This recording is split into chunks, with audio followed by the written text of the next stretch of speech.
Bienvenue dans Agora, votre émission de débat citoyenne et participative. Nous sommes à Bastia. Au programme, l'impact économique du secteur de la culture. Forte des 44,5 milliards d'euros de valeur ajoutée qu'on lui prête, la culture pèse plus lourd que le secteur automobile. Derrière ce chiffre, une réalité contrastée.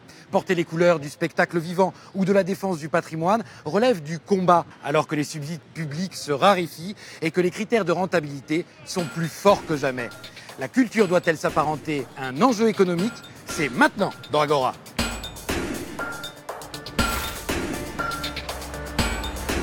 Bien, nous nous retrouvons dans un café du centre-ville de Bastia et avant de rejoindre mes invités, je vais évidemment distribuer nos habituels téléphones portables de façon à ce que le public puisse filmer nos discussions. Ce sont des images qui seront utilisées lors du montage final de l'émission.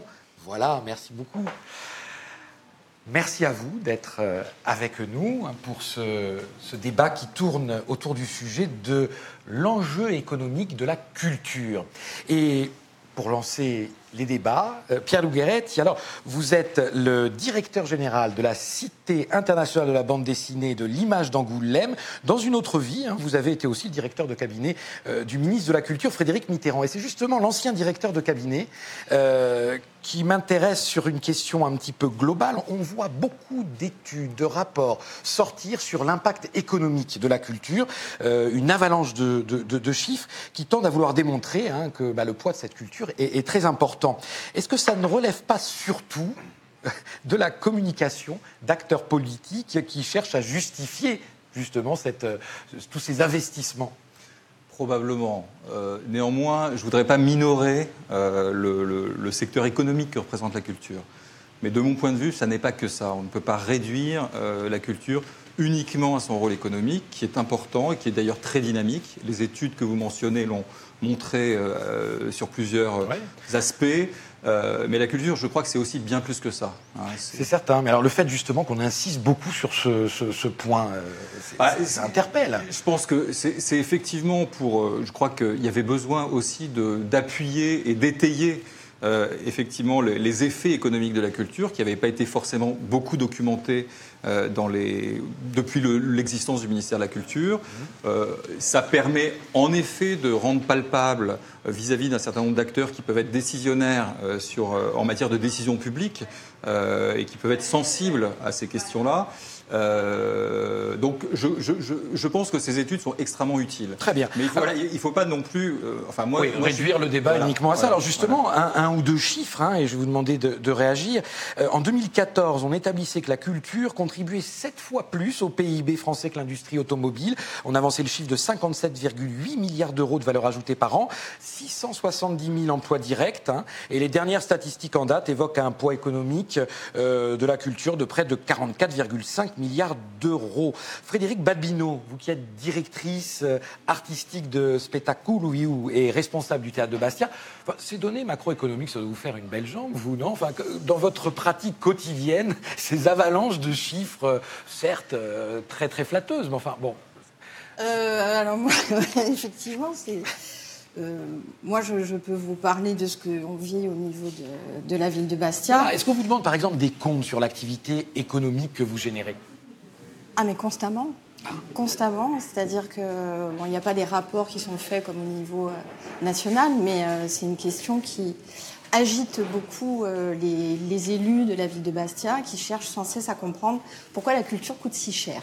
Ah voilà, c'est en fait le coût de la culture qui génère, voilà, on comprend bien. Oui, d'accord. Parce que c'est un secret pour personne, c'est-à-dire la culture est un enjeu majeur pour la ville de Bastia, qui a un budget de fonctionnement sur la direction des affaires culturelles de 2,5 millions d'euros. Oui, ce qui est considérable, c'est quand même bien sûr. Assez conséquent pour une ville de la taille de Bastia. Moi, en tant que directrice artistique, moi, je gère un budget de 870 000 euros sur 2 établissements, donc le théâtre municipal et le centre culturel Albor, qui a maintenant 3 ans, puisqu'on l'a inauguré en septembre 2015. Donc oui, c'est un budget conséquent et on est sans cesse obligés de l'expliquer aux autres adjoints. Aux élus qui eux-mêmes peuvent justifier auprès de leurs électeurs et des habitants de la ville. Exactement. Mais une chose est sûre, c'est qu'à la fois l'adjointe à la culture, Mathé Alacave, et le maire de la ville sont tout à fait conscients de l'importance de la culture et nous défendent notre projet. Et c'est ce qui fait de Bastia, maintenant, même sans être chauvin, quoi que ce soit, mais... Bastia, vous pouvez vous le permettre. Voilà, j'en profite. Bon, et Pierre-Jean Campocas, vous qui êtes directeur du patrimoine de la collectivité de Corse, moi j'aimerais bien savoir si justement on a une lecture précise de l'économie culturelle sur l'île depuis la collectivité de Corse. Non, alors, d'abord la collectivité de Corse, vous le savez, c'est quelques mois, et l'idée d'un observatoire de la culture... Avant, il y avait la collectivité territoriale, on ne part pas de zéro quand même en termes de... Tout à fait. De surveillance ou de voilà. L'observatoire n'a jamais vu le jour aujourd'hui, c'est quelque chose qu'on espère mettre en place. L'un des nombreux observatoires qui n'ont jamais vu le jour. Concernant le patrimoine, d'abord c'est un volet... La culture englobe beaucoup plus que le patrimoine. Tout ce qui nous intéresse plus directement sur le sujet, c'est effectivement les musées, où même si au patrimoine, nos missions principales, ça reste l'étude, la conservation et la restauration, nous sommes quand même, ce n'est pas un gros mot, l'économie de la culture, et notamment dans le secteur des musées, c'est un enjeu important aujourd'hui, et d'autant plus avec la nouvelle collectivité de Corse et la gestion de 5 établissements. Je voulais vous proposer quand même un petit texte que vous devez connaître très bien. C'est le nouveau cadre de la culture qui a été présenté par la conseillère exécutive en charge de la culture, Josefa Giacometti, et qui attire l'attention sur un point intéressant. Alors je cite ce document. « La culture est un facteur de développement économique important, générateur d'activité, d'emploi et d'attractivité pour l'île, tout en posant comme principe qu'il existe des activités humaines qui ne sauraient être réduites à une simple dimension marchande et que l'on ne doit pas confondre prix et valeur. » Ne pas confondre prix et valeur. Vous nous expliquez ? Tout à fait. Si vous voulez, au patrimoine, on est sur une île touristique et il y a cet enjeu, pour les musées notamment, on pourra évoquer quelques chiffres, qui est important. Ça peut justifier, dans la construction des budgets, effectivement, des rentrées d'argent. Une politique aussi à développer pour ce qui est des boutiques, une politique tarifaire. Le musée de la Corse, les musées de Corse ont une fréquentation qui, pour une région périphérique, est très intéressante. Pour vous donner quelques chiffres. Pierre Lungueret, a priori, je ne sais pas si vous connaissez ces chiffres, mais vous qui justement avez une vue... Non, je ne connais pas très bien ces chiffres, mais j'écoute attentivement. Alors, quelques chiffres. Le musée de la Corse, c'est entre 70 et 80 000 visiteurs an.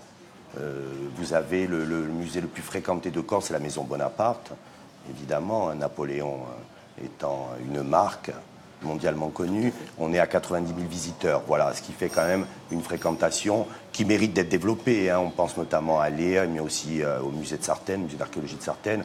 Mais en tous les cas, une fréquentation déjà intéressante. Très très bien. Alors Pierre Lungueret, c'est vrai qu'on met souvent en avant le fait que la culture, avant d'être des montants, et vous commenciez à le dire, c'est d'abord aussi cultiver le lien social, une identité. Ça, c'est une idée qui revient énormément en Corse.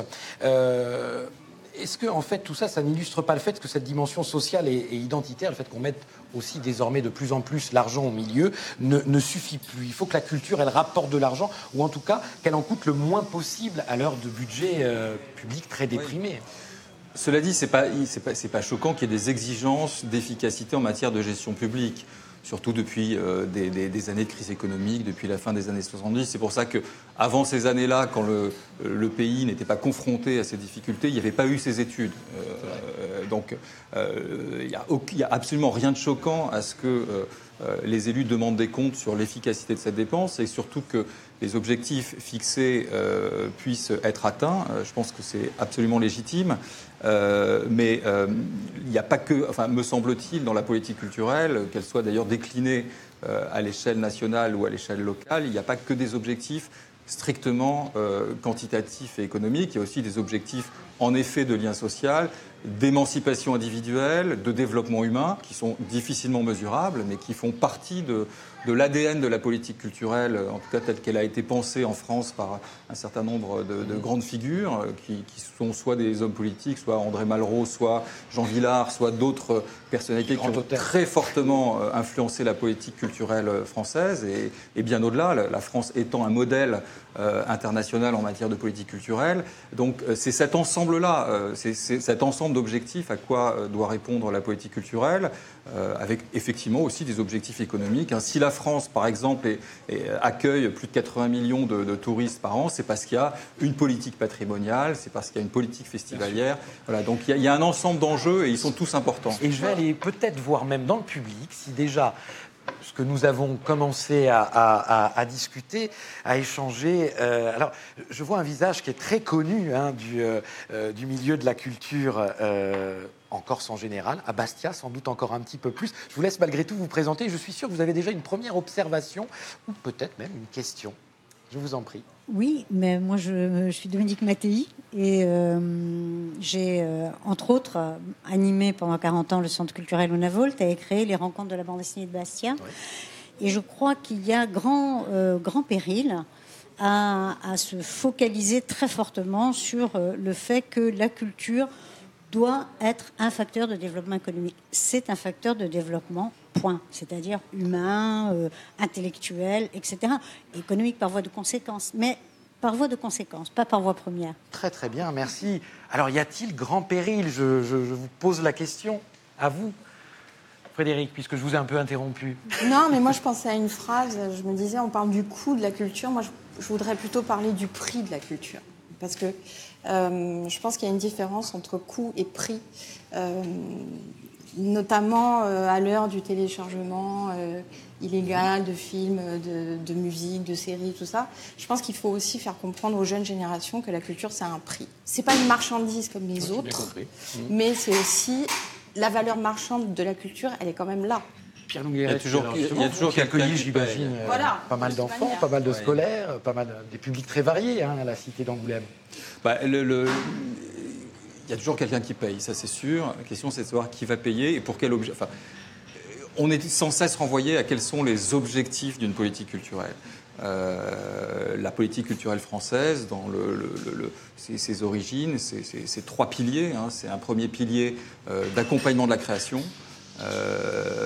Et un deuxième pilier de partage, donc de démocratisation de la création et du patrimoine, et un troisième pilier de rayonnement international. Et je pense que ces trois piliers font consensus dans le pays depuis de nombreuses années.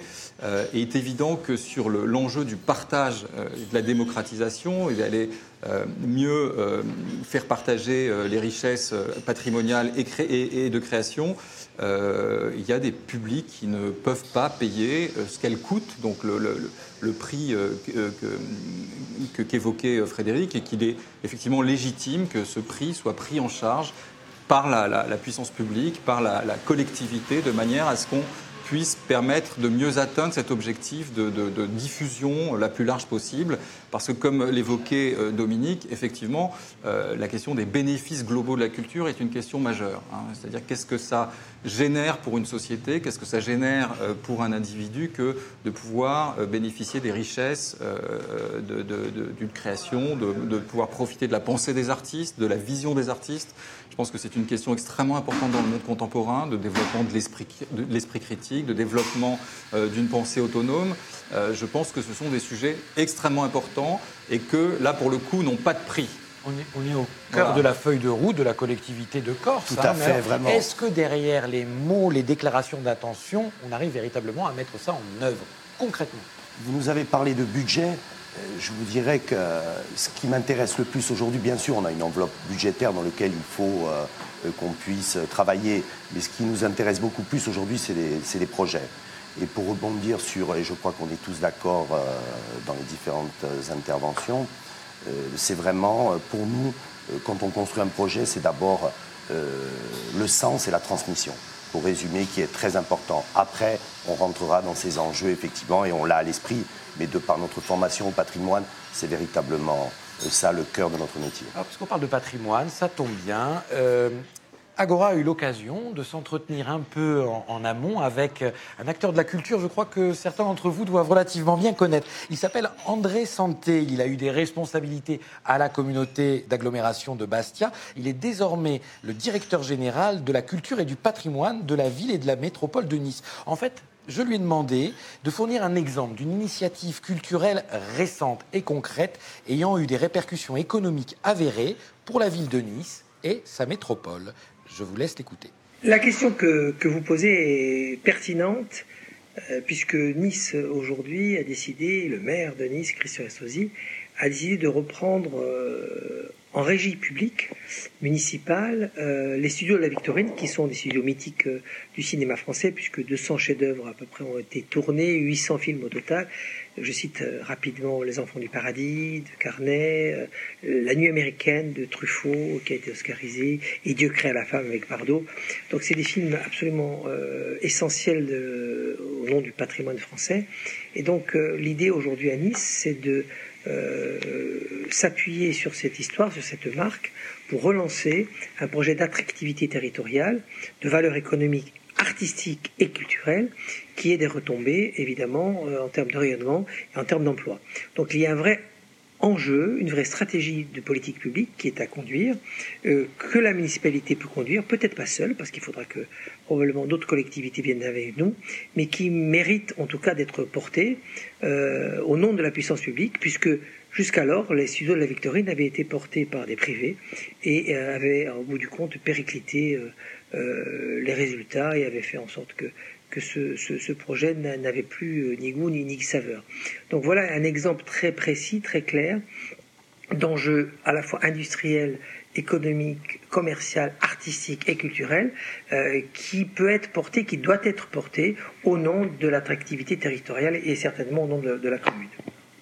Alors voilà un exemple assez probant d'une collectivité qui intervient. Les studios de la Victorine, alors, on aimerait bien avoir les studios de la Victorine en Corse, ils ne sont pas là.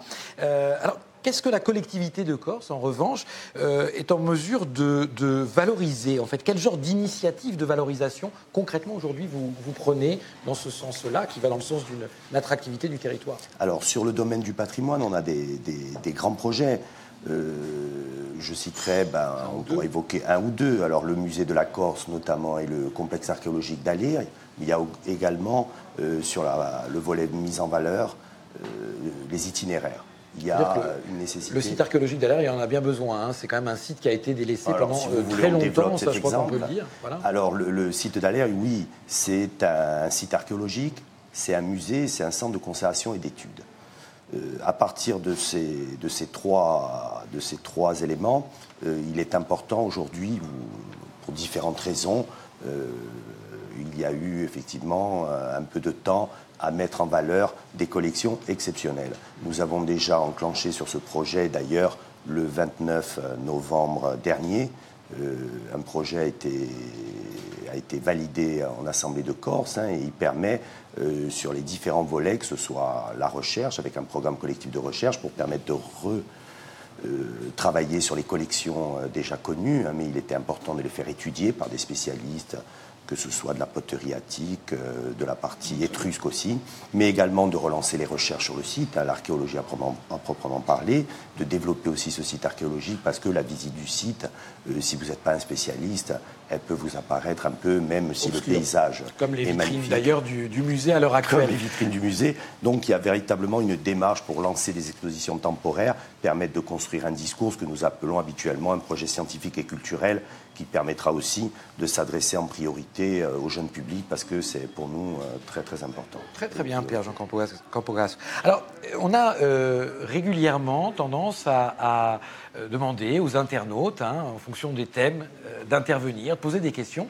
Et en fait, je voulais vous proposer celle de Sophie, qui nous demande: en ces temps de crise économique et de misère, ne vous semble-t-il pas normal de sacrifier la culture en premier, Frédéric Balbino? C'est une réponse, enfin c'est une question qu'on entend régulièrement. Oui, je pense à la phrase de Winston Churchill que je vais mal répéter, alors vous allez la dire à ma place. Je vous laisse y aller. Lancez-vous. Si on ne se bat pas pour la culture, pourquoi se bat-on ou quelque chose comme ça, c'est ça ? Tout à fait. Donc non, moi je pense qu'au contraire, en ces temps assez sombres, la culture doit être ce qu'on doit défendre en premier. Alors ça nous amène quand même à la question de la culture variable d'ajustement, parce que pendant longtemps, on a vu aussi les budgets de la culture varier en fonction des contextes économiques généraux. Hein. Qu'est-ce que ça vous inspire ? On est aujourd'hui dans ce contexte à Bastia. Qu'est-ce que vous observez ? Pas. Vous n'alliez pas me dire l'inverse. Mais non, mais j'ai commencé à le dire tout à l'heure, absolument pas. La culture est et reste une priorité pour la ville de Bastia. Et j'en suis ravie parce que du coup, avec mes collègues, on travaille dans des conditions qui sont quand même assez favorables et que nous envient certaines autres villes de Corse, je crois. La culture, Oui. Variable d'ajustement, Pierre Lungueret ? Je pense qu'elle l'est de moins en moins parce que la perception globale des bénéfices dont je parlais tout à l'heure d'une politique culturelle sont de plus en plus partagés et que en ces temps de crise, effectivement, je crois que beaucoup d'élus prennent leurs responsabilités et considèrent que la culture est un véritable investissement pour l'avenir. Qui permet de développer la créativité, qui développe le lien social, qui développe une forme d'innovation aussi chez nos concitoyens. Donc je crois que heureusement, cette époque où la culture constitue une variable d'ajustement, je pense qu'elle est derrière nous. Et c'est une bonne chose parce que c'est beaucoup plus perçu comme un élément structurant de l'action publique et je m'en félicite. Alors je vais repartir avec mon micro dans le public. Hein. Peut-être y a-t-il une question. Là, ces échanges vous ont sans doute inspiré. Je vois des visages connus. On ne s'est pas croisés au détour d'une émission. Vous avez une question ? Eh oui, je m'en doutais. Voilà, donc moi je voulais juste rebondir effectivement sur ce que vous dites. Je trouve que vous avez singulièrement raison, donc c'est que vous avez très bien choisi vos invités, félicitations. Effectivement, la phrase de Winston Churchill, pour moi, est excessivement parlante, parce que le message que vous envoyez à la personne qui s'appelle Sophie, qui dit, oui, dans cette période de crise, mon Dieu, c'est terrible, on devrait trancher dans la culture. Si en plein cœur de la Seconde Guerre mondiale, en Angleterre, qui est quand même pas un pays qui a été évité, on arrive à dire cette phrase-là en tant que Premier ministre, c'est-à-dire de rendre évident que si on ne se bat pas pour la culture, pourquoi se bat-on exactement ? Enfin, je pense que tout le cœur du débat est là. Après, je pense qu'effectivement, il n'y a pas de discussion non plus sur la possibilité du développement économique, parce que ça fait partie quand même de la discussion sur le point de vue culturel. Vous venez d'Angoulême, je ne crois pas dire de bêtises en disant qu'à Angoulême, il y a énormément d'intermittents du spectacle qui vivent, à tel point, j'ai une amie personnellement qui habite là-bas, qui travaille dans l'animation, qui nous a raconté, alors peut-être qu'elle dit des bêtises, moi je sais que ça m'arrive de temps en temps, mais elle, je pense pas, qui dit qu'on aide les gens tant d'un point de vue de crédit, d'un point de vue bancaire, d'un point de vue d'installation à tout étage, chose qu'on retrouve quasiment exclusivement en France, dans cet endroit-là. Est-ce que ça ne relève pas d'une décision politique ? Et peut-être malheureusement, juste pour poser la question, est-ce que ce n'est pas parce que les décisionnaires politiques manquent peut-être parfois de poésie à cause de leur pragmatisme, qu'ils ne réfléchissent pas plus à ancrer une politique culturelle et économique viable ? C'est une question. Quelle belle question. Pierre Lungueret, peut-être, puisque justement la question concerne notamment votre région. Angoulême, effectivement, grâce à l'extraordinaire intuition de génie qu'ont eu les créateurs du Festival d'Angoulême en 1974, quand ils ont créé le Festival de la bande dessinée, a développé un écosystème autour de l'image, donc bande dessinée, mais également cinéma d'animation, puisqu'Angoulême est le deuxième pôle de production et de fabrication du cinéma d'animation, et avec toute une série d'aides publiques pour ancrer, pour enraciner cet écosystème et lui permettre de devenir de plus en plus compétitif et qualitatif. Donc il y a eu effectivement des choix stratégiques de long terme qui ont été pris par les élus d'Angoulême avec l'appui de l'État, qui ont permis d'aboutir à ce dynamisme et ce rayonnement international d'Angoulême, hein, à la fois sur le domaine de la bande dessinée avec ce festival et avec l'établissement que j'ai l'honneur de diriger, mais également en matière de cinéma d'animation, la France étant un des tout premiers pays au plan mondial de création et de rayonnement dans le domaine du festival. Donc les choix locaux peuvent être structurants pour un territoire en matière de développement, de rayonnement et évidemment économique. Il y a effectivement des bénéfices économiques. Vous avez entendu Nicolas Pancrade, il nous parlait de poésie. Frédéric Balbino, moi j'aurais bien aimé savoir si la reconfiguration générale un peu de l'entreprise culturelle autour de ces logiques de rentabilité économique forte, de marchandisation parfois, n'est pas finalement contraire avec l'idée aussi de l'acte créatif spontané. Est-ce que ça ne bride pas la création, tout simplement ? Alors, si je remonte au temps où je suis arrivée à Bastia, de toute jeune, un peu plus jeune que maintenant, en 2011, et ça me paraissait extrêmement vulgaire de parler d'argent quand on parlait de culture. Ouais, je disais, ah là là, mais moi je ne veux pas parler d'argent, moi je veux parler de création, moi je veux parler de création, d'invention, d'imaginaire. Les artistes ne parlent pas d'argent. Or, c'est faux. Or, c'est totalement faux. Maintenant, ça fait 8 ans à peu près que je suis ici. Et c'est des discussions qu'il faut avoir et que j'aime avoir. Et je voulais rebondir sur la question de Nico, qui parlait d'intermittents. Moi, je voudrais qu'on parle des intermittents ici en Corse. Allons-y. Et de toutes les compagnies qui ont pu se créer, se structurer sur le territoire grâce à la politique de développement culturel de la collectivité depuis de nombreuses années et qui peuvent en vivre en habitant en Corse, en y vivant. Je parle des sociétés de production, je parle des compagnies théâtrales, je parle des musiciens, je parle de tous ces gens qui passent sur la scène du théâtre ou du centre culturel Albor et qui peuvent vivre chez eux toute l'année. Et c'est quelque chose, je pense, qui n'aurait pas été pensable il y a maintenant 30 ans. Alors je vous propose une deuxième vidéo parce que André Santel, il y avait beaucoup de choses à nous dire et donc je les partage volontiers avec vous. André Santel qui a commencé à la DRAC à Ajaccio. Et oui, c'est vrai, je ne l'ai pas précisé, mais tout à fait. C'était son premier poste. Et je lui ai demandé son sentiment sur une donnée dont on parle aussi régulièrement désormais dans le champ culturel, c'est le partenariat public-privé ou le mécénat qui est souvent invoqué. Et voilà ce qu'il nous raconte à ce propos. Parce qu'évidemment, le mécénat culturel est important. Depuis la loi Yagon, 66% des défiscalisations créent un effet levier important pour porter les projets culturels. Simplement, il faut savoir construire une relation dans la durée. C'est quand même ça l'essentiel, puisque on ne peut aujourd'hui travailler sur un projet que dans une relation de confiance avec le mécène. Sans cela, le risque d'instrumentalisation ou de coût, d'image est un risque d'ailleurs à court terme. On joue sur l'éphémère. Et donc, d'une part, on a des marques qui doivent construire une vraie stratégie, des fondations, pour fixer des critères, et d'autre part, des projets culturels qui doivent garder toute leur, on va dire, intégrité, entre guillemets, et certainement toute leur force, sans être instrumentalisés. C'est vraiment ça la difficulté. Et en même temps la chance, parce qu'il est clair que, compte tenu de l'état des finances publiques, ce levier, qui est récent en France en définitive par rapport aux pays anglo-saxons, reste une force et un enjeu qu'il faut absolument tenir. Pierre-Jean Campocas, je vous ai vu hocher la tête à plusieurs reprises.